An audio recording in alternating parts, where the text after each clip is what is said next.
أطفال فلسطين من هي الدولة التي نهنئها بعيد الأضحى المبارك؟ الجزائر. وأنت يا صديقي؟ الجزائر برضه. مسعود من فلسطين من قطاع غزة كمان؟ قطاع غزة أنا ماسكه كله. اقدح. طيب. بقتله. طب بما انك ماسك قطاع غزة اليوم احنا بدنا نسألك سؤال حلو وبسيط. كأنك فلسطيني ومن غزة، من هي الدولة الوحيدة في الوطن العربي التي تهنئها بعيد الأضحى المبارك؟ الجزائر. لماذا الجزائر؟ هو في واحد بقف معنا غير الجزائر؟ جيب لي واحد بقف معنا غير الجزائر يلا. جيب لي واحد بقف معنا غير الجزائر يلا. خليك حنين وبالراحة.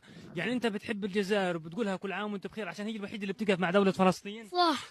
طيب انا وانت بدنا نوصل رسالة لأهلنا في الجزائر. كل عام وانت بخير يا اهل الجزائر. كل عام وانت بخير. بدنا بصوت عالي يزرزع الدنيا. كل عام وانت بخير يا اهل الجزائر. كل عام وانت. الجزائر في سندها رجال ودول عربية بتحبها، وكل الدول العربية بتحب بلد المليون شهيد اللي هي الجزائر.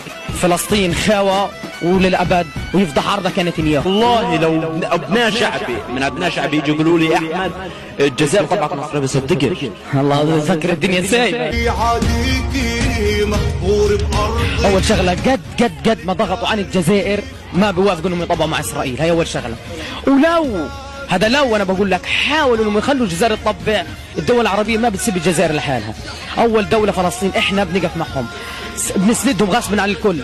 عندك دول عربيه زي مصر زي اي دول عربيه بتقف غصب عنهم ضد اسرائيل، لانه اسرائيل دوله زائله ودوله غير معترف فيها. هي كيف صارت دوله اصلا مش دوله، هي بديش احكي كلمه كندرة يا زلمه من الاخر يعني. بس اللي حاب اقوله انه دوله الجزائر ولا عمرها قد ما كان عليها ضغط ما بتطبق مع اسرائيل. قويه وبتقدر تنشم الجزائر، قويه على حالها، معنا ربنا احنا.